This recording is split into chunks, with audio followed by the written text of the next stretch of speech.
Pendant 40 ans, mes mains ont été couvertes de farine. Pour que les siennes puissent concevoir des gratte-ciel. Pour l'inauguration de son entreprise, j'ai secrètement payé toute cette somptueuse réception. C'était mon cadeau à mon fils unique. Mais quand il m'a vu, il m'a tiré dans l'ombre. Et a murmuré : « Maman, tu n'as rien à faire ici. S'il te plaît, va-t'en. » Il pensait avoir tout le pouvoir. Mais il avait oublié que la femme qu'il venait de mettre à la porte était celle qui finançait tout. Mon défunt mari, Marc, disait toujours que mes mains étaient ma signature. Pendant 40 ans, elles ont été saupoudrées d'une fine brume de farine, façonnant le pain et les pâtisseries qui ont bâti notre petite boulangerie, la Belle Miche. C'était plus qu'une affaire. C'était le fondement de notre famille.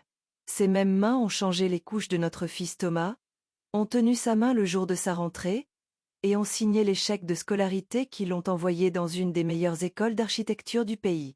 Nous pétrissions pour qu'il puisse construire. Après le décès de Marc, j'ai continué, m'assurant que Thomas ne manque de rien, que ses rêves ne soient jamais limités par nos modestes débuts. Et ce soir, son plus grand rêve se réalisait. Ce soir, c'était l'inauguration de son propre cabinet d'architecture, Vision Avant-Garde. Le nom lui-même sonnait si grand, si loin de la vie simple dont il venait. L'invitation, que son assistante Clara m'avait gentiment envoyée, était imprimée sur un carton épais et coûteux qui ressemblait à une ardoise. L'événement se déroulait dans la galerie d'art moderne la plus exclusive de la ville, un lieu aux murs d'un blanc immaculé, au sol de béton ciré, et aux sculptures qui coûtaient plus cher que notre première maison. Ce n'était pas mon monde, mais c'était le sien, et en tant que mère, je ne désirais rien de plus que de me tenir dans un coin, invisible si nécessaire, juste pour le regarder briller. J'avais dépensé une petite fortune pour ce châle, plus que ce que j'aurais dépensé pour moi en un an, juste pour ne pas l'embarrasser. Je voulais avoir l'air d'être à ma place, même si je me sentais comme un moineau essayant de se fondre dans une volée de paons. Ce que Thomas ne savait pas, et ce qu'il ne devait jamais savoir, c'est que ma présence là-bas était plus qu'un simple soutien maternel. J'étais la raison même de cette soirée. Il y a quelques mois, Clara m'avait laissé échapper lors d'un de nos appels téléphoniques hebdomadaires. Thomas avait des difficultés. Il avait trouvé les clients et les talents, mais le coût du lancement d'un cabinet de ce calibre, avec une soirée de lancement à la hauteur, était paralysant. Il était trop fier pour demander de l'aide, surtout à moi. Dans son esprit, j'étais juste la vieille boulangère, vivant d'une modeste pension. Il n'avait aucune idée que lorsque j'avais vendu la Belle Miche après ma retraite, j'avais réalisé une petite fortune. Pas le genre de richesse que ses nouveaux amis étalaient, mais assez. Assez pour donner à son rêve le coup de pouce dont il avait besoin. Alors, j'ai fait ce que toute mère ferait. J'ai rencontré le directeur de la galerie en secret. Je me souviens de sa surprise polie quand cette vieille femme en manteau simple a signé un chèque pour tout couvrir. La location de la salle, le traiteur extravagant, le quartet de jazz en live, le bar ouvert avec du champagne haut de gamme. J'étais le premier, et le seul, bienfaiteur anonyme du cabinet. Ma seule condition était une confidentialité absolue. Thomas devait croire que la galerie lui offrait un arrangement promotionnel. Sa fierté était fragile, et je savais qu'il avait besoin de sentir qu'il avait accompli tout cela seul. Le coup n'était rien comparé à la joie que j'imaginais voir sur son visage, un visage que je n'avais pas vu vraiment heureux depuis des années. Le trajet jusqu'à la galerie ressemblait à un voyage vers une autre planète. J'ai quitté mon quartier chaleureux et familier et j'ai roulé vers le centre-ville, où les bâtiments s'élevaient et les lumières devenaient plus froides. J'ai garé ma fiable voiture de 10 ans entre une Porsche noire élégante et une Mercedes argentée, sentant un nœud d'anxiété se serrer dans mon estomac. Prenant une profonde inspiration, j'ai serré ma petite pochette et j'ai marché vers l'entrée, le son d'un jazz sophistiqué et des rires étouffés s'échappant dans la nuit. À l'intérieur, l'air vibrait d'énergie.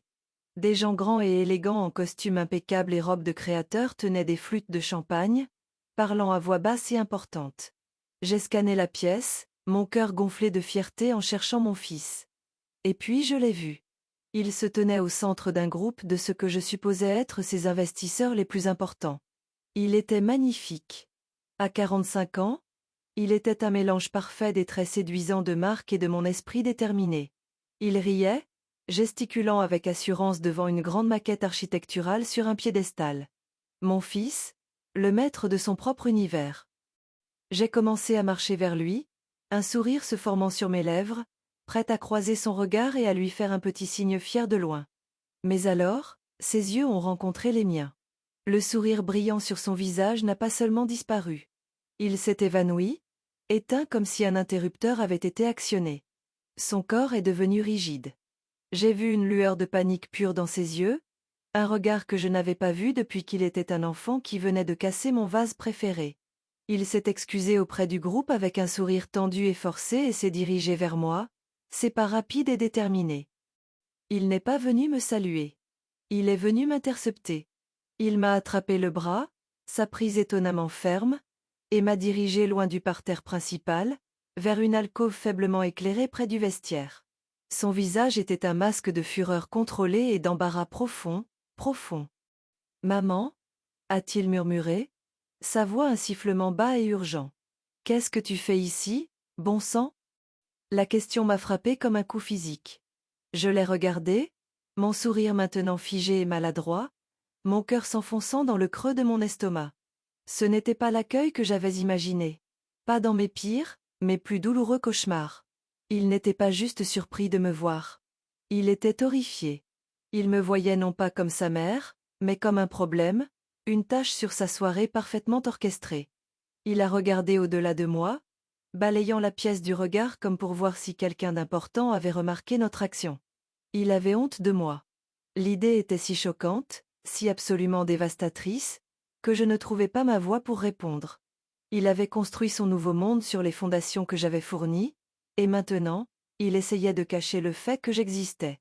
Il pensait qu'il contrôlait parfaitement sa grande soirée, mais il allait apprendre que la vieille femme silencieuse qu'il poussait dans l'ombre tenait le fil unique qui pouvait tout faire s'écrouler. J'ai finalement trouvé ma voix, bien qu'elle soit sortie comme un murmure fragile. « Thomas, je voulais juste te voir. Célébrer avec toi. » J'ai gesticulé vaguement vers le parterre animé de la galerie. « C'est tout ce pourquoi tu as travaillé. Je suis si fière. » Je pensais que le mot fier pourrait l'adoucir, lui rappeler notre parcours commun. Au lieu de cela, il a tressailli, comme si le mot lui-même était une accusation.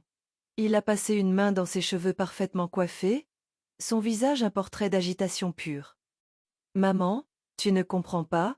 a-t-il dit, sa voix encore plus basse, teintée d'une condescendance exaspérante. « Ce ne sont pas nos anciens voisins de la boulangerie. Là-bas, c'est Monsieur Leclerc, le plus grand promoteur immobilier du pays. La femme à qui il parle est une critique d'une revue de design nationale. Tout mon avenir est dans cette salle. Il s'agit d'images, de perception. » Ces mots m'ont encerclé comme des vautours. Il ne parlait pas de sa réussite. Il parlait d'une performance. Et dans cette grande pièce qu'il mettait en scène, sa propre mère était un personnage imprévu et indésirable. Les mains aimantes qui avaient pétri la pâte pour payer ses manuels étaient maintenant, à ses yeux, trop rugueuses pour ce monde sophistiqué qu'il avait construit. Ma robe simple, ma fierté tranquille, ma présence même était un handicap. Il était terrifié que quelqu'un puisse associer le brillant architecte Thomas Vision avec le fils humble d'une boulangère. Il ne cachait pas seulement son passé.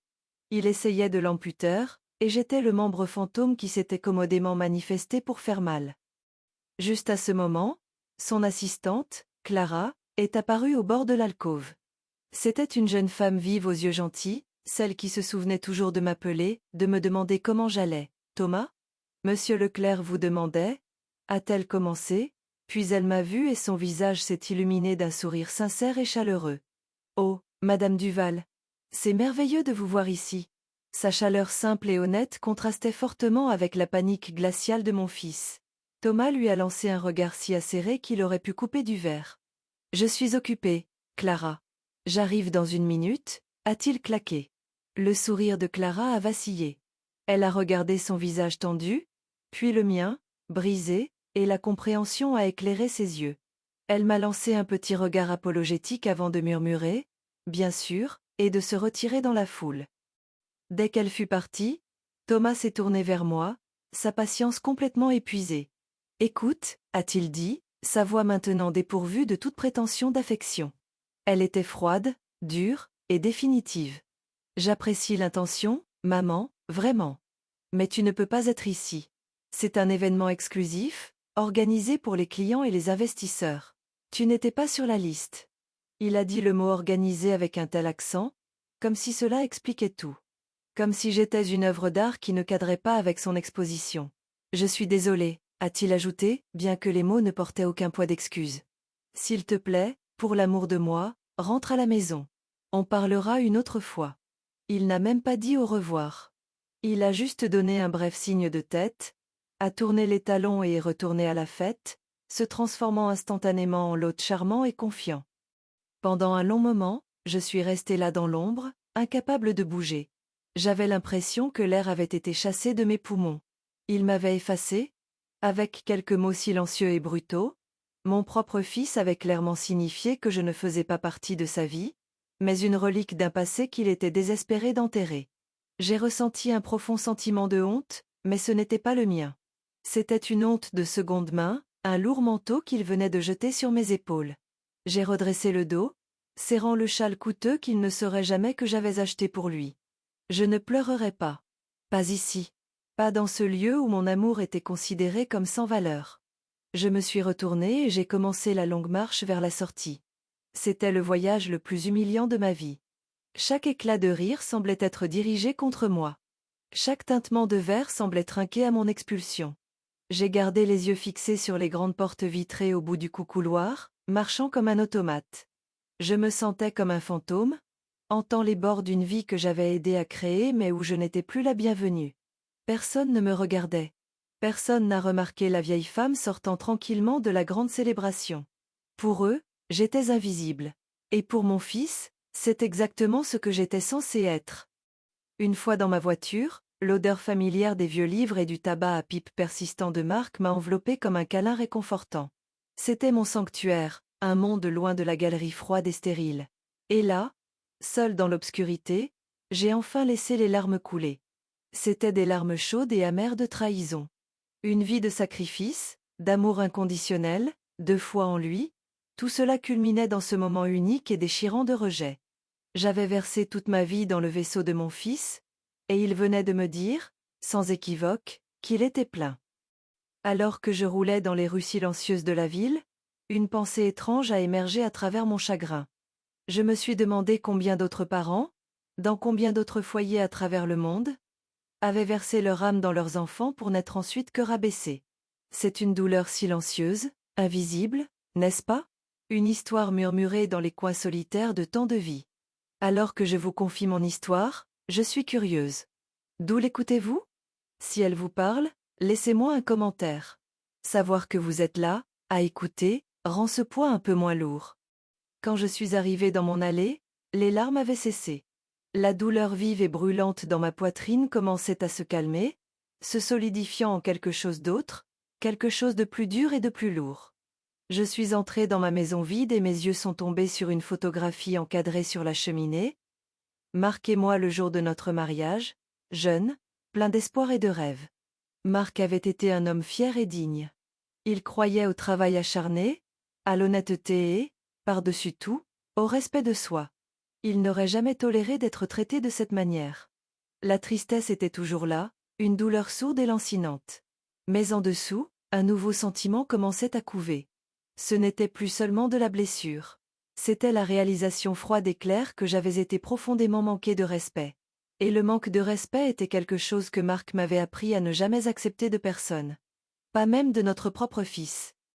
La nuit était loin d'être terminée. En fait, elle ne faisait que commencer. Je suis restée là pendant ce qui a semblé une heure, fixant la photographie sur la cheminée. Le visage souriant de Marc semblait me regarder droit dans les yeux, ses yeux pleins de la force tranquille dont j'étais tombée amoureuse. Il avait un dicton, qu'il nous répétait, à moi et à Thomas, d'innombrables fois, la dignité est la seule chose que personne ne peut enlever. Tu ne peux que la donner. Et ce soir, j'avais laissé mon fils prendre la mienne et la piétiner sur le sol poli de son monde brillant et nouveau. La pensée a fait monter une nouvelle sorte de chaleur dans ma poitrine, un feu qui a repoussé la marée froide du chagrin. C'était le feu de l'ancien four en briques de la boulangerie, celui qui transformait une pâte simple en pain vital. C'était le feu de la création, mais je savais que cela pouvait aussi être le feu de la destruction. Mon fils avait commis une erreur de calcul critique. Il m'avait regardé et avait vu une femme simple et âgée, une relique d'un passé qu'il avait dépassé. Il avait vu ma nature douce comme une faiblesse et mon amour inconditionnel comme un chèque en blanc pour son manque de respect. Il avait oublié qui j'étais. Je n'étais pas seulement une boulangère. J'étais une femme d'affaires. J'avais géré la paix, négocié avec les fournisseurs et équilibré les comptes d'une entreprise florissante pendant 40 ans. J'avais tenu tête au directeur de banque et navigué à travers les ralentissements économiques. J'avais bâti une vie entière à partir de rien, avec ses deux mains. Mon esprit n'était pas aussi doux qu'il le croyait. Le chagrin était toujours là, une pierre lourde dans mon cœur, mais maintenant il était entouré d'une colère froide, claire et inflexible. Une colère née non pas de la rage, mais de la lucidité. J'ai marché jusqu'au petit bureau dans le coin du salon, celui où je payais encore toutes mes factures à la main. J'ai ouvert le tiroir supérieur et j'ai sorti le dossier marqué Vision Avant-Garde. À l'intérieur se trouvait une seule feuille de papier impeccable, le contrat avec la galerie d'art. Et agrafé à celle-ci, le double du chèque que j'avais écrit. 150 000 euros. Le chiffre me fixait, un témoignage brutal de la profondeur de mon amour et de la profondeur de sa trahison. Ce n'était pas seulement de l'argent. C'étaient mes nuits blanches, les mains calleuses de Marc, l'odeur de la levure avant l'aube, l'avenir que j'avais assuré pour moi, le tout offert à lui dans un acte de soutien secret et désintéressé. Il voulait que je sois invisible. Il voulait que je parte. Très bien. Il aurait ce qu'il souhaitait. Ma main était parfaitement ferme lorsque j'ai pris mon téléphone. Je n'ai pas eu à chercher le numéro. Je l'avais mémorisé. J'ai composé le numéro principal de la galerie. Une voix polie et professionnelle a répondu à la deuxième sonnerie. Bonsoir, Galerie d'Art Moderne Sterling, comment puis-je vous aider? J'ai pris une respiration silencieuse, ma voix sortant claire et égale, dépourvue du tremblement que je ressentais dans mon âme. J'ai besoin de parler au responsable de l'événement de ce soir immédiatement. C'est une question financière urgente concernant la soirée de lancement Vision Avant-Garde. Il y a eu une brève pause. Un instant, s'il vous plaît. J'ai été mise en attente. La même musique de jazz sophistiquée qui remplissait la galerie tintait maintenant à travers le petit haut-parleur de mon téléphone. Je pouvais presque visualiser la scène, Thomas, faisant de la mondanité avec Monsieur Leclerc, tenant un verre de champagne que j'avais payé, se sentant au sommet du monde, complètement inconscient du fait que son univers était sur le point d'imploser. Un instant plus tard, une nouvelle voix est apparue sur la ligne, légèrement dépassée mais professionnelle. Ici David, le responsable de l'événement. Comment puis-je vous aider? Bonsoir, David, ai-je commencé, mon ton calme et professionnel. Mon nom est Éléonore Duval. Je suis la bienfaitrice anonyme qui a financé le coût de l'événement de ce soir. Une autre pause, plus longue cette fois. Je pouvais entendre la confusion dans son silence. Je suis désolée, madame. Tous nos arrangements ont été faits avec monsieur Thomas Vision. Oui, ai-je dit d'une voix douce. C'était l'arrangement. Cependant, si vous vérifiez votre dossier de donateur privé, vous y trouverez mon nom et le contrat exécuté. J'appelle pour vous informer que, avec effet immédiat, je retire tout financement pour cet événement. Vous devez cesser tous les services sur le champ. Un bruit de suffocation a traversé le téléphone. Madame, C'est impossible. La fête bat son plein. Les invités sont là, la nourriture a été servie, le bar. Je l'ai coupé, ma voix se transformant en glace. David, le contrat que vous avez dans vos dossiers comporte une clause d'annulation. Je l'invoque. Je suis pleinement consciente que je perdrai la compte et que je serai redevable de pénalités. C'est acceptable. Arrêtez tout. Le traiteur, le bar, la musique, tout. Dites-leur que le sponsor s'est retiré. Ma décision est finale. Je pouvais presque entendre son esprit s'emballer, la panique s'installer. Mais, Monsieur Vision, qu'est-ce que je lui dis? Un petit sourire amer a effleuré mes lèvres. Vous pouvez dire à Monsieur Vision que sa mère lui fait ses amitiés. Avant qu'il ne puisse répondre, j'ai mis fin à l'appel. J'ai posé le téléphone sur le bureau avec un léger clic. Un calme profond, presque déconcertant, m'a envahi. Il n'y avait pas de joie, pas de point triomphal. Il n'y avait que la satisfaction tranquille et brutale d'une décision prise, d'une ligne tracée dans le sable. J'avais reconquis ma dignité. J'avais repris mon pouvoir. J'ai marché jusqu'à la fenêtre et j'ai regardé la rue calme et sombre. De l'autre côté de la ville, les lumières étaient toujours allumées à la grande fête de mon fils. Mais la prise venait d'être débranchée. Tout ce que j'avais à faire maintenant, c'était d'attendre que l'obscurité tombe. Les minutes après l'appel téléphonique se sont étirées en une éternité. Je me suis assise dans le vieux fauteuil de Marc, celui dont les marques d'usure épousaient encore parfaitement mes épaules, et j'ai siroté mon thé. Je n'étais pas nerveuse. Je ne remettais pas ma décision en question. J'attendais simplement. C'était comme regarder un pain dans le four. On a fait le travail, réglé la température, et maintenant il ne reste plus qu'à faire confiance au processus. Dans mon cœur, je savais que leur chaos commençait tout juste à bouillonner à la surface là-bas, à la galerie. J'imaginais David, le responsable de l'événement, le visage pâle, se précipitant pour trouver mon fils, l'entraînant loin d'une conversation importante pour lui annoncer la nouvelle catastrophique.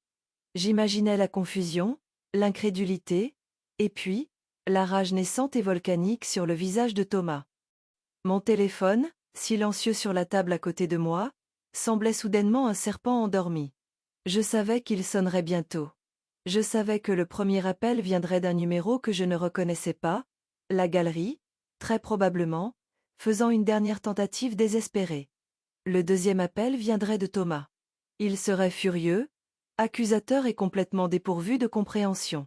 Il verrait cela non pas comme une conséquence de ses actions, mais comme une attaque malveillante. Il avait bâti son monde sur une fondation d'images, et je venais de la transformer en sable mouvant. Sa colère, je le savais, serait immense, car elle serait alimentée par l'émotion la plus terrifiante qu'un homme comme lui puisse ressentir, l'humiliation publique. Alors que j'étais assise là, une pensée étrange m'a traversé l'esprit. Les histoires que nous nous racontons sont si puissantes. Pendant des années, je m'étais raconté une histoire où mon rôle principal était d'être la mère de Thomas, son soutien, son filet de sécurité. Mes propres rêves, mes propres désirs, avaient été soigneusement rangés comme de vieux vêtements d'hiver, stockés dans un grenier que je visitais rarement.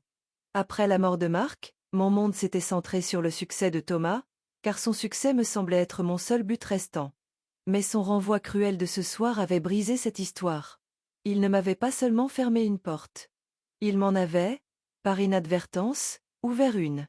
Pour la première fois depuis des décennies, j'ai été obligée de me poser une question à la fois terrifiante et exaltante. Si je ne suis pas seulement la mère de Thomas, alors qui suis-je?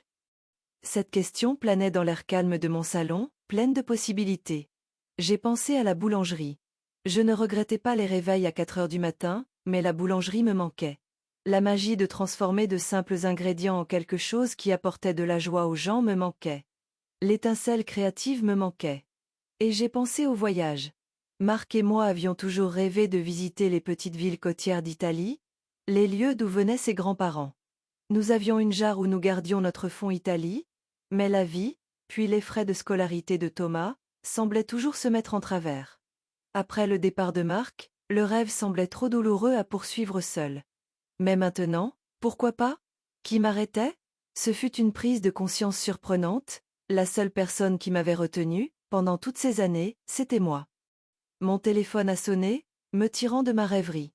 J'ai jeté un coup d'œil à l'écran. Un numéro privé. J'ai laissé sonner. Ça a basculé sur la messagerie. Ça a sonné à nouveau, immédiatement. J'ai encore ignoré. Laissez-les se débrouiller. Laissez-les ressentir une fraction de l'impuissance que j'avais ressentie debout dans cette alcôve sombre. Quelques minutes plus tard, le téléphone s'est allumé avec un message texte. Il venait d'un numéro que je ne reconnaissais pas, mais je savais de qui il s'agissait. Clara. Le message était court, affolé. Madame Duval, que se passe-t-il? Ils sont en train de tout fermer. Les traiteurs remballent la nourriture. L'orchestre vient de partir. Thomas crie après le gérant. Tout le monde nous regarde. S'il vous plaît, appelez-moi. J'ai lu le message et j'ai ressenti une pointe de sympathie, non pas pour mon fils, mais pour elle. C'était une bonne fille, prise entre les tirs croisés d'une guerre qu'elle n'avait pas commencée. Son message était ma fenêtre sur le chaos qui se déroulait. C'était en train d'arriver. La façade soigneusement construite s'effondrait, brique par brique, devant tous ceux que Thomas avait tant désiré impressionner. Ses investisseurs, ses clients, la critique de magazines. Ils avaient tous une place au premier rang de l'implosion du grand lancement de Vision avant-garde. L'humiliation serait exquise, un dessert amer parfaitement cuit, servi froid. Ressenti un étrange sentiment de détachement, comme si je regardais un film sur la vie de quelqu'un d'autre. Était-ce cela, se sentir puissante? Ce n'était pas une montée d'adrénaline. C'était une certitude tranquille et froide. C'était la connaissance que mes actions avaient des conséquences, et pour la première fois, je dirigeais ces conséquences là où elles devaient l'être. Mon fils avait voulu organiser son événement. Il m'avait précisément exclu. Alors, à mon tour, j'ai organisé le reste de sa soirée. J'ai organisé le silence là où il y avait du jazz. J'ai organisé les tables vides là où le champagne coulait. J'ai organisé les regards confus et compatissants de ses invités de marque. Mon téléphone a sonné à nouveau. Cette fois, l'écran affichait un nom qui a fait faire un seul, dur battement à mon cœur, Thomas. J'ai fixé son nom, les lettres incandescentes dans l'obscurité. Je pouvais presque sentir sa rage vibrer à travers l'appareil. Je l'imaginais, le visage rouge, ayant arraché le téléphone des mains d'une Clara déconcertée, son esprit reliant enfin les points entre l'expulsion de sa mère et le cataclysme financier. Il avait sa réponse. Il savait. J'ai pris une lente et profonde inspiration, mon doigt planant au-dessus de l'écran. Puis, avec un sentiment de contrôle retrouvé que je n'avais pas ressenti depuis des années, j'ai appuyé sur le bouton rouge, coupant l'appel. Je n'étais pas prête à lui parler. Pas encore. D'abord, je voulais qu'il m'assère dans les conséquences de sa propre cruauté. Je voulais qu'il se tienne au milieu des ruines de sa fête parfaite et qu'il comprenne, vraiment, ce qu'il avait fait. Il avait bâti son monde pour impressionner des étrangers, et ce faisant, il avait déclaré la guerre à la seule personne qui l'avait aimé inconditionnellement. C'était une guerre dont il allait découvrir qu'il ne pouvait la gagner. Le silence peut être une chose puissante. Dans ma maison, c'était une couverture chaude et familière. Là-bas, à la galerie, je savais que c'était maintenant une arme. C'était le silence là où il y avait la musique, le silence de 100 conversations qui mouraient soudainement alors que les gens se tournaient pour regarder le drame se dérouler. Le silence de mon téléphone, mon refus délibéré de répondre à son appel, était ma première contre-offensive. Il m'avait réduite au silence par sa honte, m'avait bannie dans l'ombre. Maintenant, j'utilisais le silence pour le forcer sous les feux des projecteurs, sous l'éclat dur et impitoyable de son propre échec. Il avait créé son monde, et je l'avais simplement défait. Mon téléphone s'est allumé à nouveau. C'était Clara. Cette fois, j'ai répondu. Sa voix était un murmure affolé, teinté d'une détresse sincère que je ressentais dans mon propre cœur. Madame Duval? Oh, merci mon Dieu, a-t-elle soufflé. C'est une catastrophe complète. Vous ne croiriez pas.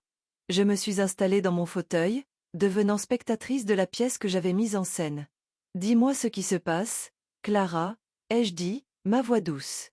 Je voulais qu'elle sache que mon combat n'était pas avec elle. Après que la musique s'est arrêtée, le responsable du traiteur est allé à chaque table et a commencé à retirer les assiettes, même celles à moitié mangées. Les gens regardaient juste, la fourchette en l'air, a-t-elle dit, ses mots se bousculant. Thomas a coincé le responsable de la galerie, David.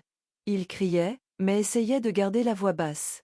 J'ai entendu David dire, j'ai les mains liées, le sponsor s'est retiré. Thomas répétait qu'il n'y avait pas de sponsor, que c'était un accord promotionnel. Il avait l'air si perdu. Une partie de moi, la mère qui vivait toujours au plus profond, a ressenti une lueur de douleur à cette image. Mais elle a été rapidement éteinte par le souvenir de son visage froid et méprisant. Et puis, a-t-elle continué, sa voix baissant, ça a empiré. Il a dû réaliser que son crédit ne couvrirait pas le coût total de l'événement, mais il a essayé de payer pour que le bar reste ouvert. Il a sorti la carte platine de son entreprise avec un grand geste, essayant de sauver la face. Madame Duval. Elle a été refusée. Elle a fait une pause, et j'ai pu entendre un remue-ménage étouffé en arrière-plan. Le barman l'a annoncé, assez fort pour que les gens proches entendent. Désolé, monsieur, fonds insuffisant. Quelques personnes ont même ri. Pas fort, mais on l'entendait. C'était mortifiant. J'ai fermé les yeux, me représentant tout. Monsieur Leclerc, le grand promoteur immobilier, regardant mon fils, l'architecte visionnaire, incapable de payer une tournée de boissons. La critique de magazine, prenant des notes mentales pour un article qui ne parlerait probablement jamais des brillants designs de son cabinet, mais de l'effondrement épique et public de son fondateur. Et Monsieur Leclerc? ai-je demandé doucement. Il est parti, a dit Clara, d'une voix sans émotion. Il n'a même pas dit au revoir à Thomas. Il a juste mis son manteau, a lancé à Thomas ce regard de pure déception, et est sorti. Quelques autres investisseurs l'ont suivi comme des poissons pilotes. Toute la fête se vide. Je vois, ai-je dit. Ma voix était égale, mais mon cœur était une mer tumultueuse d'émotions contradictoires. Il y avait la satisfaction sombre de la justice rendue. Il s'était soucié de son image, et je venais de lui donner une image qu'il ne pourrait jamais effacer. Mais en dessous, il y avait une profonde tristesse pour le garçon que j'avais élevé, celui qui s'était tellement perdu dans son ambition qu'il avait oublié la simple monnaie de la gentillesse et du respect. Clara, ai-je dit, ma voix s'adoucissant. Ce n'est pas ta faute. Je veux que tu partes. Rentre chez toi. Ne reste pas pour nettoyer son désordre. Tu es une bonne personne, et tu ne mérites pas d'être au milieu de tout ça. Mais, votre fils, a-t-elle commencé, sa loyauté en lutte avec sa détresse. Mon fils est un homme adulte, ai-je dit, une nouvelle fermeté dans mon ton. Il a fait ses choix, et maintenant il doit y faire face. Rentre chez toi, ma chère. Merci de m'avoir appelé. J'ai pu entendre le soulagement dans son soupir. D'accord, Madame Duval, merci. Après que nous ayons raccroché, je me suis assise dans le silence une fois de plus, tout le poids de la nuit retombant sur moi. Je venais de démanteler le rêve de mon fils en un seul appel téléphonique. Mais je l'avais fait pour sauver mon âme. Ce chemin, ce virage soudain et brutal vers la préservation de soi, me semble solitaire. On passe sa vie à construire un monde pour les autres, et un jour on réalise que la maison que l'on s'est construite est vide. C'est une prise de conscience solitaire. Si mon histoire vous parle, si vous vous êtes déjà senti invisible ou si vous avez dû vous battre pour reconquérir une partie de vous-même, peut-être pouvez-vous cliquer sur ce bouton d'abonnement. C'est un petit réconfort de savoir que même sur une route solitaire, nous pouvons marcher ensemble en communauté, partageant nos histoires et nous faisant sentir un peu moins seuls. Alors que je m'enfonçais dans cette pensée, mon téléphone a vibré une dernière fois avec un message de Clara. Mon cœur a bondi dans ma gorge en le lisant. Il sait, David a dû lui dire ce que vous avez dit au téléphone. Je l'ai entendu crier votre nom. Il vient de sortir de la galerie en trombe, le visage de la couleur de l'orage. Madame Duval, je crois qu'il vient vous chercher. Le calme de ma maison n'était plus un réconfort.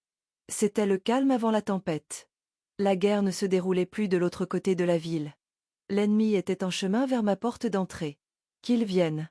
C'était ma maison, construite avec les mains de Marc et mon cœur. C'était mon territoire. Il m'avait banni de son monde, et maintenant il était sur le point d'envahir le mien, s'attendant à trouver la même mère soumise et apologétique qu'il avait renvoyée plus tôt. Il allait avoir un réveil brutal. Je n'étais plus la femme qui avait quitté cette galerie la tête baissée de honte. Dans la dernière heure, je m'étais forgée à nouveau dans les feux de son manque de respect. La peur avait disparu, remplacée par une résolution cristalline et inébranlable. Je ne me cacherai pas. Je ne me recroquevillerai pas.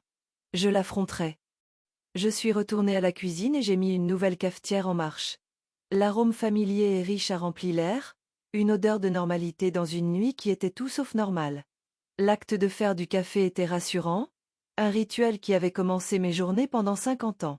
C'était un rappel de ma propre résilience, de ma propre constance dans un monde qui avait soudainement été bouleversé. Pendant que le café infusait, j'ai traversé ma maison silencieuse, allumant plus de lumière. Je voulais qu'il me voie clairement. Je voulais qu'il voie la maison qu'il avait abandonnée, la vie qu'il avait jugée indigne. Je voulais que chaque coin témoigne silencieusement de notre confrontation. Je n'ai pas eu à attendre longtemps. 15 minutes plus tard, une voiture a freiné brutalement devant ma maison. Le bruit était violent, déchirant le silence paisible de mon quartier. Des portes ont claqué. Des pas lourds et furieux ont martelé mon allée. Puis, des coups sur ma porte d'entrée, pas un simple toc, mais un martèlement effréné et colérique qui a fait vibrer toute la structure. « Maman, ouvre cette porte. Je sais que tu es là. Ouvre tout de suite. » Sa voix était rauque, brute d'une fureur que je n'avais pas entendue depuis qu'il était adolescent et avait craché sa première voiture. J'ai pris une profonde inspiration, j'ai pris une tasse dans le placard et j'ai lentement marché jusqu'à la porte. Je n'ai pas pressé le pas. Je l'ai laissé frapper quelques fois de plus, laissant sa rage résonner à travers la maison, le laissant dépenser son énergie contre le bois massif de la porte qui lui avait toujours été ouverte. Puis, j'ai tourné la poignée et je l'ai ouverte. Il se tenait sur mon perron, silhouetté par le lampadaire, sa poitrine se soulevant. Son costume coûteux était froissé, sa cravate de travers, et son visage était un masque grotesque de fureur et d'incrédulité. Il avait l'air d'un roi dont le château venait de s'effondrer autour de lui. Il s'est précipité devant moi dans le vestibule, sans attendre d'invitation. « Comment as-tu pu » a-t-il craché, se tournant vers moi. « Comment as-tu pu me faire ça ? Tu m'as ruiné. Ma carrière, ma réputation, le travail de toute ma vie. Fini. En une nuit. Tu es contente maintenant ?» Il faisait les 100 pas dans ma petite entrée comme un animal en cage, agitant les bras sauvagement.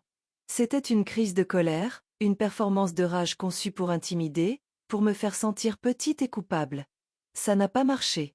J'ai calmement refermé la porte derrière lui et j'ai pris une gorgée de mon café. Je l'ai regardé par-dessus le bord de la tasse, mon expression illisible. « Je n'ai rien fait, Thomas, ai-je dit, ma voix calme mais ferme, coupant sa tirade. Tu as fait ça tout seul. » Mon calme semblait l'exaspérer encore plus. « J'ai fait ça ? J'ai fait ça ? C'est toi qui as saboté ma fête. Tu m'as délibérément, méchamment humilié devant toutes les personnes importantes que je connais. » « Humilié » ai-je répliqué, un tranchant dangereux s'insinuant dans ma voix. « Parlons d'humiliation, voulez-vous ? L'humiliation, c'est ta mère de 72 ans, la femme qui t'a élevée seule, se faire dire qu'elle n'a pas sa place, être poussée dans un coin sombre et recevoir l'ordre de quitter la célébration de son propre fils comme un chien errant. Ça, c'est de l'humiliation, Thomas. » J'ai fait un pas de plus vers lui, et pour la première fois, il a cessé de faire les 100 pas. Il m'a regardé, vraiment regardé, et a semblé réaliser qu'il ne parlait pas à la femme qu'il croyait connaître. « Tu n'avais pas le droit » a-t-il bégayé, sa bravade commençant à se fissurer, remplacée par une autopitié plaintive. C'était ma soirée. Mon succès. Et j'ai payé pour ça, ai-je déclaré, les mots suspendus dans l'air entre nous, simples et dévastateurs. Chaque verre de champagne, chaque petit four sophistiqué, chaque note jouée par l'orchestre de jazz. C'était tout un cadeau de la mère avec qui tu avais trop honte d'être vue. Tu ne voulais pas de moi à ta fête, alors j'ai décidé que je ne voulais pas non plus de mon argent là-bas. Ça me semble parfaitement logique. Il me fixait, sa bouche s'ouvrant et se fermant, mais aucun mot n'en sortait. L'architecte, le maître du design et de la vision, était sans voix. Il était venu ici s'attendant à une confrontation avec une vieille femme en larmes et hystérique. Il avait trouvé une étrangère, une femme faite de fer et de glace, debout à la place de sa mère. La fondation de son monde avait été construite sur un mensonge, le mensonge qu'il s'était fait tout seul, et le mensonge que mon amour n'avait pas de prix. Ce soir, je lui présentais la facture. C'était une dette qu'il ne pourrait jamais rembourser, pas avec de l'argent, mais avec le respect qu'il avait si négligemment jeté. Et l'expression de son visage me disait qu'il commençait enfin, douloureusement, à comprendre le vrai coût de ses actions. Il a fini par s'écrouler sur le bord du canapé, celui sur lequel il construisait des forts quand il était enfant, et a enfoui son visage dans ses mains. Le bruit qu'il a émis était un gémissement étranglé et guttural de défaite totale. « Pourquoi » a-t-il demandé, sa voix étouffée par ses paumes. « Pourquoi as-tu fait ça comme ça, secrètement ? Pourquoi ne m'as-tu pas juste dit ?» Il a levé les yeux vers moi, ses yeux implorants, cherchant un moyen de recadrer cela, de faire de moi la méchante de son histoire. « Si tu m'avais juste dit que tu payais, on aurait pu éviter tout ça. » J'ai laissé échapper un rire court et sans joie. Le son était étranger dans ma propre maison. Éviter quoi, Thomas ? Éviter la vérité ? Soyons honnêtes l'un avec l'autre, pour une fois. Si je t'avais proposé l'argent d'avance, ta fierté t'aurait-elle permis de l'accepter ? Le grand Thomas Vision ? L'homme fait tout seul, acceptant une aumône de sa simple mère boulangère ? Toi et moi savons très bien que tu aurais refusé. Alors, je t'ai fait le cadeau de la seule manière que je savais que tu l'accepterais, anonymement. J'ai respecté ta fierté, même quand elle était stupide. J'ai essayé de la protéger. Tu m'as remercié en me traitant comme un déchet. J'ai marché jusqu'à la cafetière et j'ai rempli ma tasse. Je ne lui en ai pas offert. Ce n'était pas une visite sociale. C'était un jugement. Tu vois, tu pensais que mon amour, mon soutien, n'était qu'une partie du décor de ta vie. Quelque chose à quoi tu avais droit. Tu ne t'es jamais arrêté pour penser que mon soutien venait avec une seule condition tacite, que tu me traites avec un niveau de décence humaine élémentaire. Tu as échoué à cette condition ce soir, spectaculairement. Il a secoué la tête, regardant autour de la pièce comme s'il la voyait pour la première fois depuis des années. Ça n'avait rien à voir avec la décence, maman. C'était de la vengeance, a-t-il accusé, sa voix retrouvant un soupçon de son ton plaintif. Tu voulais me punir. J'ai posé ma tasse sur le sous-verre que Marc m'avait sculpté il y a des décennies. Tu te trompes, ai-je dit, ma voix dangereusement douce. La vengeance est une émotion chaude et désordonnée. Ce que je ressens n'est pas chaud. C'est froid, clair et précis. Ce n'était pas une punition. C'était une question d'équilibre. Tu m'as jeté hors de ton monde? Alors j'ai retiré mon monde du tien. L'argent qui a payé ta fête? C'était la boulangerie. C'était 50 ans de matin à 4 heures. C'était le mal de dos de Marc et mes pieds douloureux. C'était l'œuvre de notre vie. C'était la belle miche. Et tu as décidé que ça n'était pas assez bien pour toi? Alors je l'ai reprise. À la mention de son père, il a tressailli. Il avait toujours été en admiration devant Marc, devant sa force tranquille et ses principes inébranlables. Papa n'aurait jamais. A-t-il commencé, mais il n'a pas pu finir la phrase. Non? Il ne l'aurait jamais fait? Ai-je acquiescé? Ma voix s'adoucissant avec le souvenir. Il n'aurait jamais laissé son fils traiter sa mère de cette manière. Et il n'aurait jamais laissé sa femme l'accepter. Il aurait eu honte de toi ce soir, Thomas. Profondément honte. Les mots l'ont frappé plus fort que toute ma colère. Ses épaules se sont affaissées, toute combativité disparue, ne laissant qu'un homme brisé et insensé assis sur mon canapé. Qu'est-ce que je vais faire? A-t-il murmuré au sol. Tout est perdu. Mes investisseurs. Ma réputation. Clara a démissionné. Elle m'a envoyé un texto il y a 1 heure. Elle a dit qu'elle ne pouvait pas travailler pour un homme qui traite sa propre mère comme ça. La nouvelle concernant Clara était une petite lueur dans l'obscurité. Tant mieux pour elle. Donc, les conséquences de tes actions commencent à s'accumuler, ai-je observé, sans ressentir de pitié. C'est comme ça que la vie fonctionne. Tu fais un choix, et tu vis avec ce qui s'ensuit. Il a levé les yeux vers moi alors, ses yeux remplis d'une espérance désespérée et calculatrice que je connaissais bien trop bien. C'était le regard qu'il avait juste avant de demander quelque chose. Tu peux arranger ça, a-t-il dit, sa voix à peine un murmure. Tu peux encore, l'argent.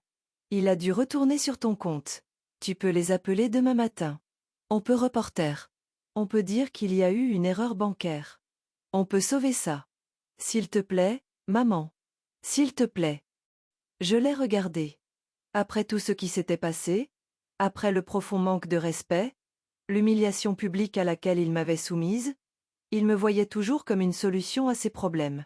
Il voyait toujours mon argent comme son filet de sécurité. Il n'avait rien appris. Il n'était pas désolé pour ce qu'il avait fait. Il était désolé pour la façon dont ça s'était retourné contre lui. La dernière lueur d'espoir maternel dans mon cœur s'est éteinte, laissant place à une certitude froide et dure. Il ne changerait jamais. Et je ne lui en donnerai plus les moyens. L'argent, ai-je dit lentement, laissant chaque mot porter tout son poids, n'est plus disponible. Sa tête a claqué en arrière. Qu'est-ce que tu veux dire? Qu'est-ce que tu as fait avec? Un sourire lent et sincère a finalement touché mes lèvres. C'était un sourire de libération. J'ai déjà fait d'autres projets pour cela, Thomas. Des projets pour mon propre avenir. Un avenir qui, comme tu l'as si clairement montré, ne t'inclut pas. Quel projet? A-t-il exigé, une note de panique incrédule dans la voix. Pourquoi aurais-tu besoin de tout cet argent? Tu es à la retraite. Tu as cette maison. Tu as ta pension. La pure arrogance de sa déclaration, la manière désinvolte dont il avait cartographié et rejeté toute mon existence, était époustouflante. Il voyait ma vie comme un chapitre terminé, un livre fermé accumulant la poussière sur une étagère, là seulement pour être consulté quand il avait besoin de quelque chose. Il ne pouvait pas imaginer que je puisse encore vouloir en écrire un nouveau. Tu as raison, Thomas. Je suis à la retraite, ai-je dit, marchant vers mon petit bureau et prenant une brochure de voyage pour la côte amalfitaine en Italie. Je l'ai tenue pour qu'il la voie. Je suis à la retraite de la boulangerie, et à partir de ce soir, je suis à la retraite du financement de ta vie. Cet argent, l'argent que tu as tenu pour acquis, sera mon fonds Italie. Ce sera mon fonds pour un cours de pâtisserie à Paris. Ce sera mon fonds pour acheter une petite maison au bord de la mer et regarder le coucher du soleil sans souci au monde. C'est mon fonds la belle vie d'Éléonore. Et rien de tout cela n'est pour toi. Il a fixé la photo glacée de Positano sur la brochure comme si c'était une déclaration de guerre. Son monde s'effondrait, et ici j'étais, planifiant des vacances. L'injustice de la chose, à ses yeux, était écrasante. Tu ne peux pas faire ça, a-t-il murmuré, secouant la tête en signe de déni. Ce n'est pas juste. J'en avais besoin. Tu es ma mère. Oui, je le suis, ai-je concédé. Et en tant que ta mère, la dernière leçon que je vais t'apprendre est celle que tu aurais dû apprendre il y a 30 ans, le monde ne tourne pas autour de toi. Ma vie, mes ressources, mon avenir, ils sont à moi.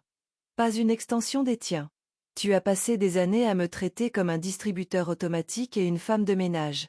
La banque est maintenant fermée, et la femme de ménage a démissionné. Il a bondi du canapé, son visage tordu par une colère désespérée de dernière chance. C'est à cause de Clara, n'est-ce pas? Tu lui donnes mon argent. A-t-il accusé, son esprit s'agitant, essayant de trouver quelqu'un d'autre à blâmer. Cette fille t'a soufflé du poison à l'oreille pendant des années. Je l'ai juste regardé, mon silence une réponse plus puissante que n'importe quel démenti. En vérité, je n'avais pas pensé à donner de l'argent à Clara jusqu'à ce moment précis, mais son accusation paranoïaque a semé une graine. Elle m'avait montré plus de loyauté et de gentillesse en une soirée qu'il ne l'avait fait en une décennie. Peut-être méritait-elle une récompense. Ce que tu ne comprends pas, Thomas, c'est que cela ne te concerne plus, ai-je dit calmement. Cela me concerne.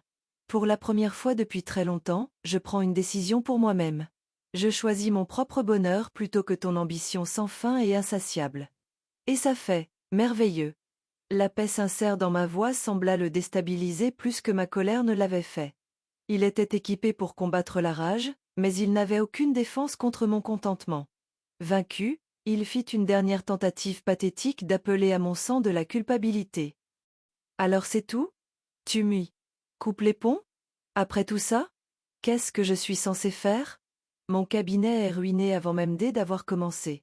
Je vais être la risée de tous. Je vais tout perdre. Il avait l'air si pitoyable, un prince déchu se lamentant sur la perte de son royaume. Mais mon puits de sympathie était complètement à sec. J'imagine, Edgy, le raccompagnant vers la porte, ma main posée doucement mais fermement sur son dos, que tu feras ce que tu dois faire. Tu es un homme adulte, un architecte. Tu construis des choses. Alors, je te suggère de recommencer à construire. Mais cette fois, essaie d'utiliser une base plus solide. Quelque chose comme l'humilité, ou la gratitude. Elles ont tendance à durer plus longtemps que l'arrogance et la fierté. J'ai ouvert la porte d'entrée pour lui, l'air frais de la nuit se précipitant à l'intérieur. Il se tenait sur le seuil, une silhouette d'échec, me regardant une dernière fois, ses yeux cherchant une fissure dans ma résolution. Il n'en a trouvé aucune. Tu regretteras cela, a-t-il dit, sa voix basse et lourde d'une menace creuse. Non, Thomas, ai-je répondu, rencontrant son regard sans ciller. Je ne le regretterai pas. Je regrette de ne pas l'avoir fait plus tôt. Je regrette les années où je me suis faite plus petite pour que tu puisses te sentir plus grand. Mon seul regret est le temps que j'ai perdu. Mais plus maintenant. Il est resté un instant, comme s'il espérait une fin différente à cette scène, mais je ne lui ai offert rien d'autre qu'un regard calme et inébranlable. Finalement, il a tourné les talons et a marché le long du chemin, les épaules affaissées, non pas le visionnaire triomphant qui était parti pour sa fête quelques heures plus tôt, mais un homme qui avait tout perdu parce qu'il n'avait pas su valoriser la seule chose qui lui était donnée gratuitement. J'ai regardé sa voiture démarrer, non pas avec un rugissement, mais avec un grondement vaincu, et s'éloigner dans la nuit. J'ai refermé la porte, et le clic du pêne fermant a été le son le plus satisfaisant que j'ai jamais entendu. C'était le bruit d'un chapitre qui se terminait. C'était le bruit de la liberté. Je suis retourné dans ma cuisine, la brochure pour l'Italie toujours à la main. La maison était à nouveau silencieuse, mais cette fois, le silence n'était pas vide. Il était plein de promesses. C'était le silence d'une page blanche, attendant qu'une nouvelle histoire soit écrite. Et pour la première fois, je tenais la plume, et l'histoire serait entièrement la mienne. Le soleil s'est levé sur un monde qui me semblait fondamentalement différent. J'avais dormi plus profondément que je ne l'avais fait depuis des années, un sommeil profond et sans rêve, libéré du poids des attentes de mon fils. Je me suis réveillée, non pas ressenti un sentiment étrange de légèreté profonde, comme si un fardeau physique avait été soulevé de mes épaules. La colère de la nuit précédente s'était dissipée avec l'obscurité, laissant place à un but clair et tranquille. Mon fils était un problème qu'il avait créé lui-même, et je n'étais plus là pour résoudre ses problèmes. J'étais maintenant là pour construire ma propre joie. Ma promesse envers moi-même concernant l'Italie et la France était réelle, mais je savais que le vrai contentement ne se trouvait pas seulement dans l'évasion. Il se trouvait dans la création. Marc et moi avions bâti une vie autour de la Belle Miche, un lieu de communauté et de plaisir simple. J'ai réalisé que cela me manquait plus que tout. Pas le travail, mais le lien. Et ainsi, mon premier acte de liberté ne fut pas de réserver un vol, mais de passer un autre genre d'appel. J'ai cherché le numéro d'un petit agent immobilier commercial que je connaissais de mes années de boulangerie. Quand il a répondu, j'ai été direct. Georges, c'est Éléonore Duval. Je cherche un petit espace commercial, peut-être dans un des quartiers en plein essor. Quelque chose avec un bon passage et beaucoup de lumière naturelle. Georges fut visiblement surpris. Éléonore. Ça fait des années. Je croyais que vous profitiez de la retraite? J'en ai assez de la retraite, Georges, ai-je répondu avec un sourire dans la voix. Je pense à démarrer un nouveau projet. Quelque chose de petit. Un atelier de boulangerie? Peut-être. Un endroit pour des cours, pas une boulangerie à grande échelle. Un endroit pour enseigner, pour partager. L'idée venait tout juste de se former dans mon esprit, mais elle m'a semblé immédiatement juste. Mais avant de pouvoir construire mon propre avenir, il y avait un morceau du passé que je devais aborder. J'ai pensé à Clara, la jeune femme qui m'avait montré tant de décence, qui avait perdu son emploi à cause de son intégrité. L'accusation paranoïaque de Thomas avait déclenché une idée qui semblait maintenant une obligation morale. J'ai trouvé son numéro et j'ai composé, mon cœur battant d'une agréable anticipation. Elle a répondu avec prudence, sa voix méfiante. « Allô? Clara, ma chère, c'est Éléonore Duval, ai-je dit chaleureusement. Il y eut un moment de silence choqué, puis « Oh, Madame Duval, je suis tellement désolée pour hier soir. Et d'avoir démissionné comme ça, mais je ne pouvais vraiment pas. » « Tu n'as aucune raison d'être désolée, ai-je interrompu doucement. Tu as fait ce qu'il fallait. La loyauté ne devrait jamais être aveugle, et ton intégrité vaut plus que n'importe quel emploi. En fait, c'est pour ça que j'appelle. J'ai une proposition à te faire. J'ai expliqué mon idée d'atelier de boulangerie, un endroit où les gens pourraient apprendre l'art de faire du pain, des pâtisseries et des gâteaux. J'ai les recettes et l'expérience, mais je suis une vieille femme. Je n'ai pas l'énergie ni le sang des affaires pour gérer une entreprise moderne. J'ai besoin d'une associée. Quelqu'un pour gérer le marketing, les plannings, le côté affaires. Quelqu'un avec un esprit vif et moderne. Quelqu'un en qui je peux avoir confiance. Moi? A-t-elle murmuré, sa voix remplie d'incrédulité. Je n'ai pas d'argent à investir. Tu n'en auras pas besoin, ai-je dit, un large sourire se répandant sur mon visage. J'ai récemment touché une somme d'argent assez conséquente qui n'est plus nécessaire pour son usage initial. Considère cela comme ta prime de bienvenue.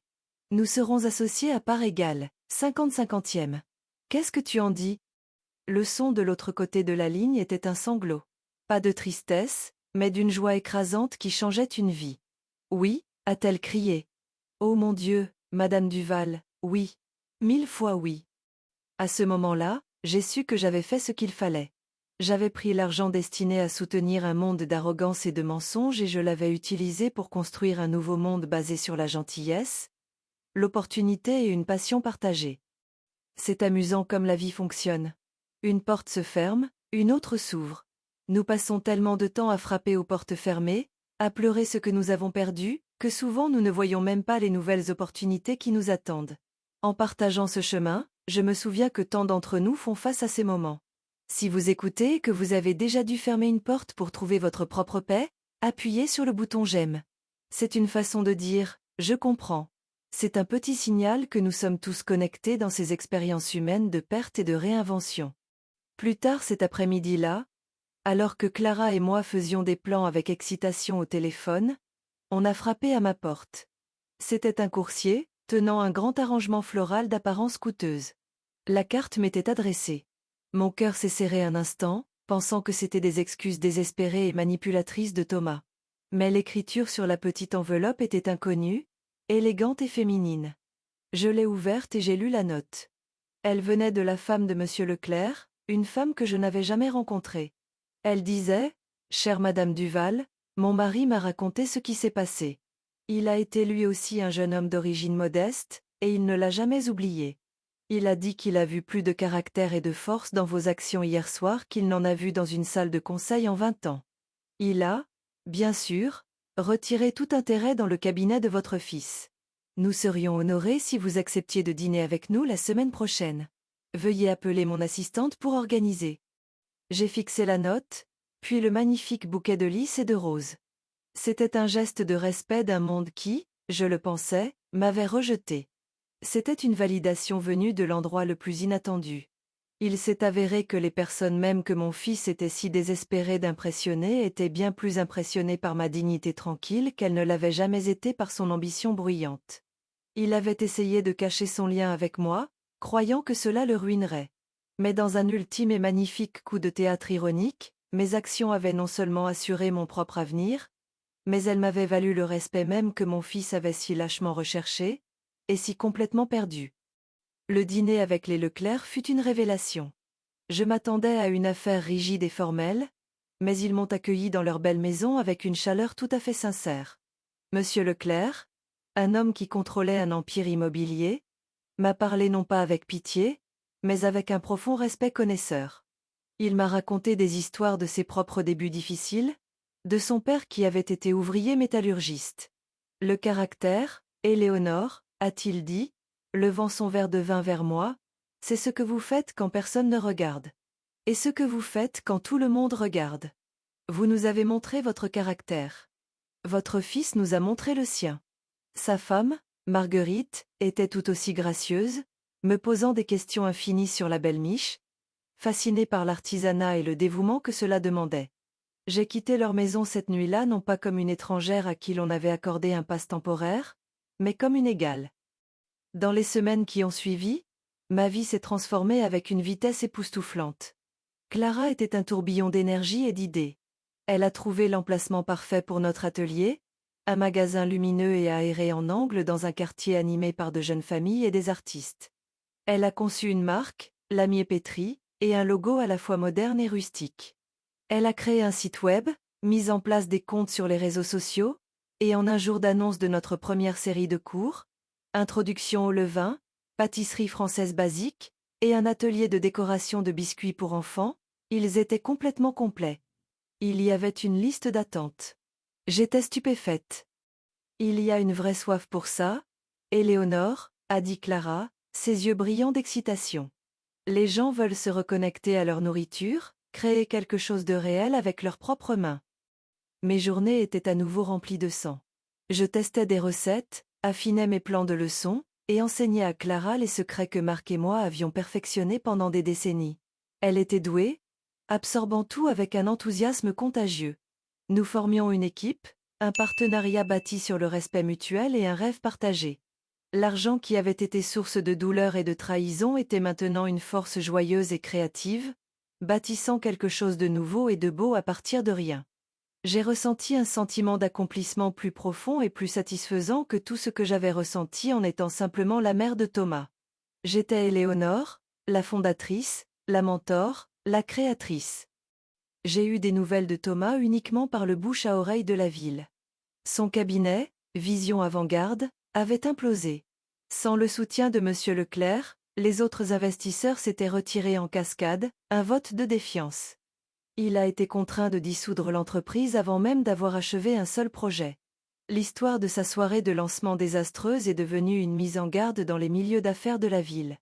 Il avait tout perdu, ses investisseurs, sa réputation et le respect de ses pairs. Il avait essayé de vendre sa grande maison moderne pour couvrir ses dettes, mais dans un marché lent, elle est restée en vente, un monument à ses ambitions ratées. Un après-midi, environ un mois après l'incident, j'ai reçu une lettre. C'était une lettre formelle, dactylographiée, d'un cabinet d'avocats. Mon cœur s'est serré un instant, pensant qu'il essayait de me poursuivre en justice. Mais ce n'était pas une menace. C'étaient des excuses guindées, maladroitement formulées, clairement rédigées par un avocat pour minimiser la responsabilité tout en faisant un geste de contrition.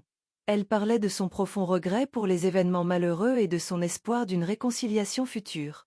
C'était un document sans âme, dénué de toute émotion réelle ou responsabilité personnelle. C'étaient les excuses d'un homme cherchant à réparer son image, pas sa relation. Je l'ai lu une fois, l'ai plié soigneusement, et l'ai classé. Elle ne signifiait rien pour moi. La vraie communication est venue quelques jours plus tard, d'une manière bien plus éloquente. J'étais au nouvel atelier, supervisant l'installation de nos magnifiques nouveaux fours fabriqués en Italie, lorsque mon téléphone a sonné. C'était un numéro inconnu. J'ai failli l'ignorer, mais quelque chose m'a poussé à répondre.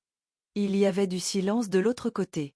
J'entendais une faible respiration, le son d'une télévision en fond sonore. « Allô » ai-je dit. Encore du silence. Et puis, je l'ai entendu. Un seul sanglot étranglé, rapidement étouffé. Et puis la ligne s'est coupée. Je savais que c'était lui. Dans ce seul son brisé, j'ai entendu plus que ce que la lettre de l'avocat aurait jamais pu exprimer. J'ai entendu la ruine, la solitude, le désespoir le plus profond d'un homme qui avait brûlé tous les ponts et se tenait maintenant seul au milieu des décombres. Il ne restait plus de colère en moi, plus de désir de vengeance supplémentaire. Il n'y avait qu'une tristesse profonde et détachée. Il avait eu le monde à ses pieds, un monde construit sur une fondation d'amour qu'il avait refusé de reconnaître.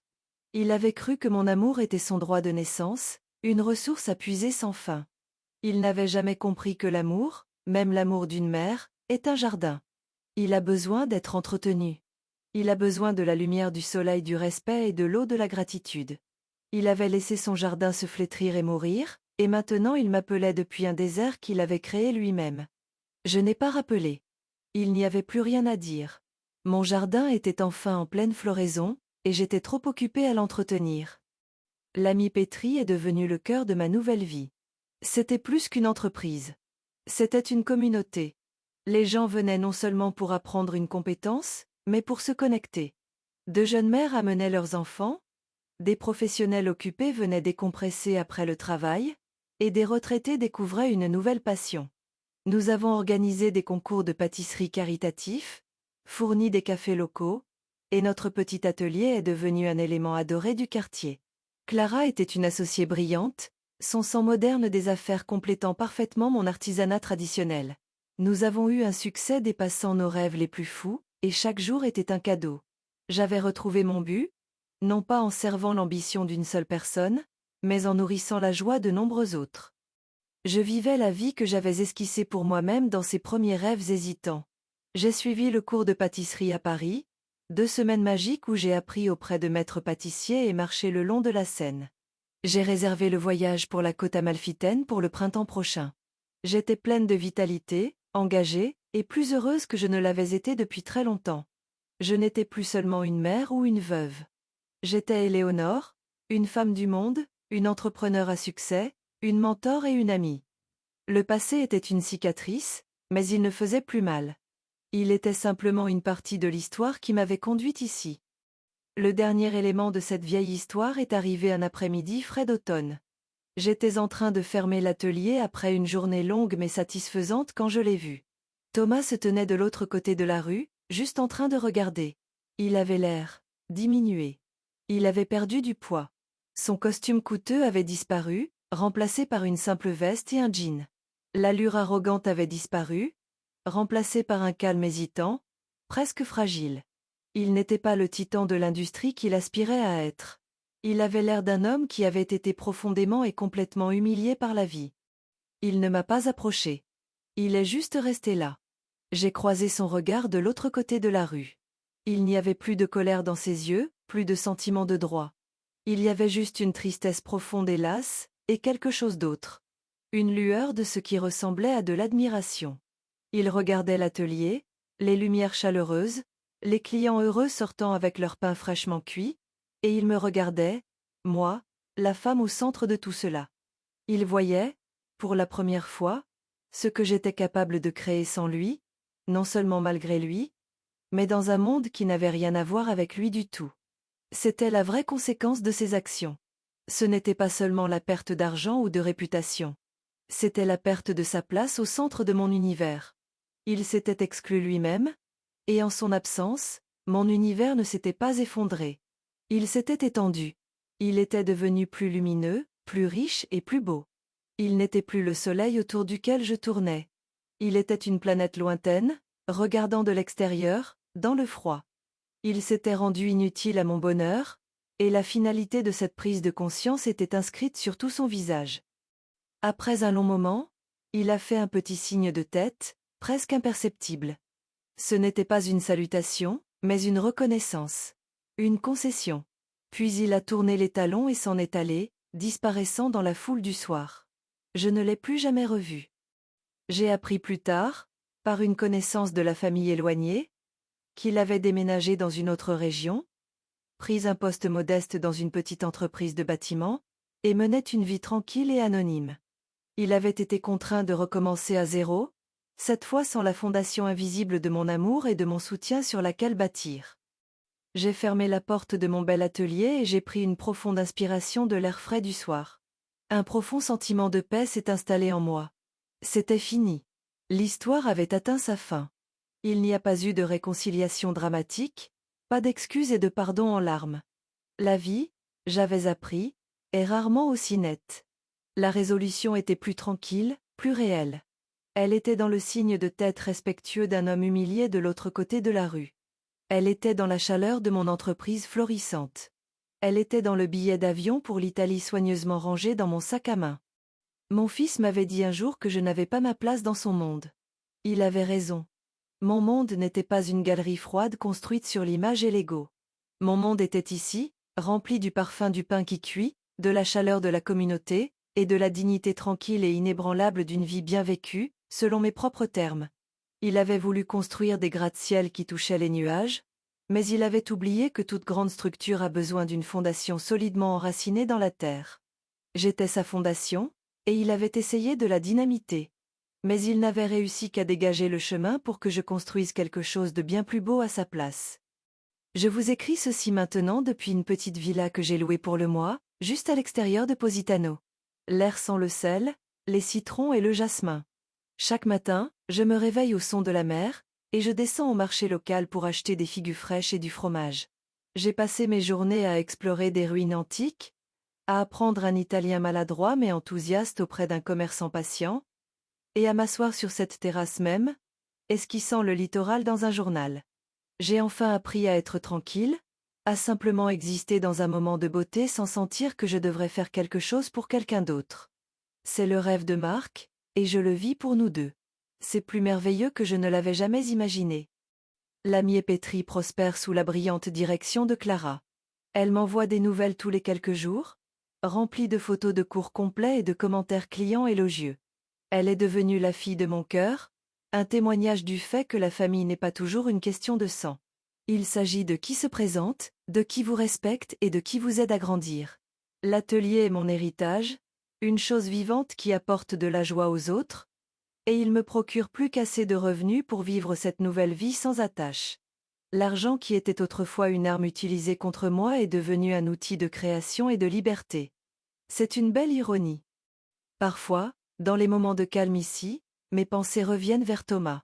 Je ne ressens plus de colère, ni un sentiment aigu de perte. Ce que je ressens est une pitié lointaine et tranquille. Il a choisi la voie de l'image plutôt que de la substance, de l'ambition plutôt que du lien.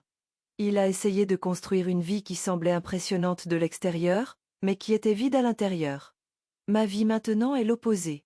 Elle peut sembler simple de l'extérieur, une vieille femme en vacances, mais elle est solide, riche et profondément épanouissante à l'intérieur.